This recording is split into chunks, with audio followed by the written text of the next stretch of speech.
গৰিমা বৌয়ে শিৰত সেন্দুৰ লৈ থকাটো আমি বিচাৰোঁ আৰু সদায় তেখেতে শিৰত সেন্দুৰ লৈ থাকক, আমি সেইটোৱে কামনা কৰোঁ। কিয় জানেনে? যিদৰে আমি জুবিন দাক সদায় নিজৰ বুকুৰ মাজত লৈ থাকিম, যদিও জুবিন দা আমাৰ কাষত আজি নাই, সেইদৰে আজি গৰিমা বৌয়েও হয়তো সেইটোৱে বিচাৰিছে।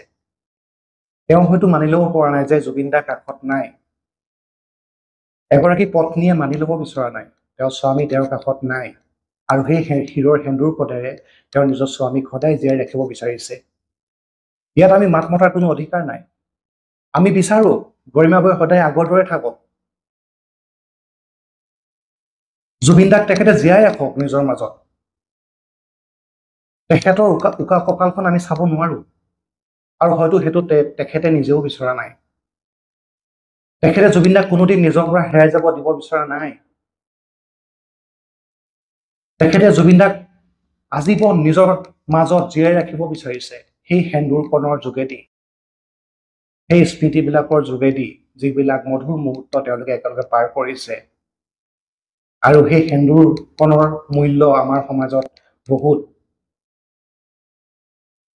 আজি আমি মন গৈছে যি টি লিখি দিছোঁ ছ'চিয়েল মিডিয়াত, কিন্তু আমি ভিতৰৰ পৰা কথাবিলাক হয়তো ভালদৰে অনুধাৱন কৰিবলৈ চেষ্টা কৰা নাই। এগৰাকী পত্নীয়ে নিজৰ স্বামীক হেৰুৱাই কি মৰ্ম বেদনাত ভুগিব পাৰে, সেই কথা আমি অনুভৱ নকৰাকৈয়ে হয়তো বহুতেই বিভিন্ন মন্তব্য দিবলৈ আৰম্ভ কৰিছে ছ'চিয়েল মিডিয়াত। আমি কিয় সোমাবলৈ বিচাৰিছোঁ ইমান ভিতৰৰ কাৰোবাৰ ব্যক্তিগত জীৱনত? কিয় একো নজনাকৈ আমি কাৰোবাক ডাইৰেক্ট ভিক্টিম বনাব বিচাৰিছোঁ? আমাৰ মানসিকতাবোৰ ইমানেই ঠেক নে? এখন ফটো ভাইৰেল হৈছে, হয়তো কালিৰ পৰা এখন ফটো ভাইৰেল হৈছে। সেই ফটোখন কেতিয়া কি প্ৰসংগত আপলোড কৰা হৈছিলে আপোনালোকে জানেনে?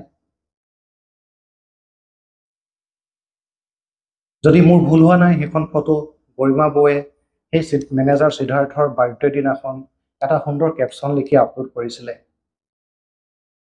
কিন্তু আমি কি কৰিছোঁ, এই সময়খিনিত, এই বিপদৰ সময়খিনিত,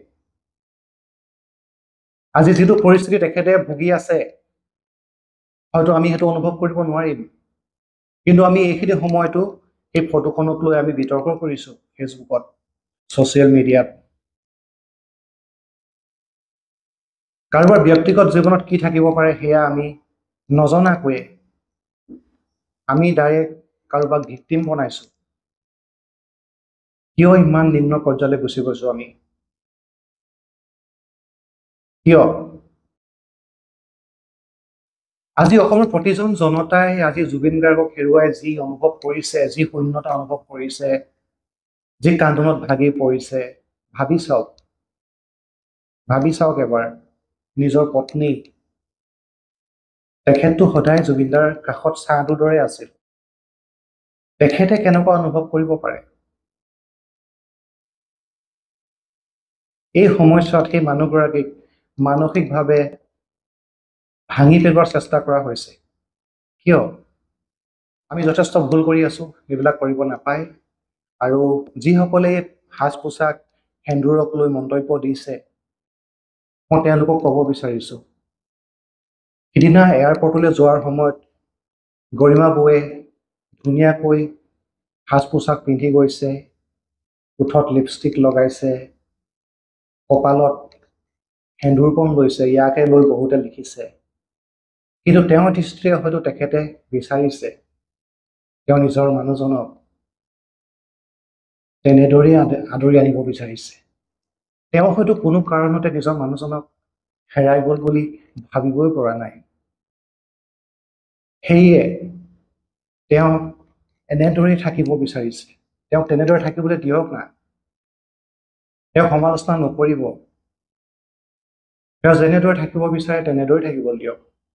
আৰু এতিয়া জুবিনদাৰ যথেষ্ট আদৰৰ কাম কৰি আছে, সেই কামখিনি গৰিমা বৌয়ে আগবঢ়াব লাগিব আৰু আমি সকলোৱে সহযোগ কৰিব লাগিব। আমি যদি তেওঁক এনেকৈ মানসিকভাৱে ভাঙি পেলাওঁ, তেওঁ হয়তো আৰু আগবাঢ়িব নোৱাৰিব।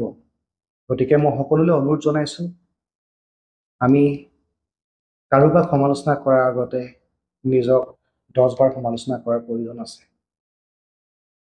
ধন্যবাদ।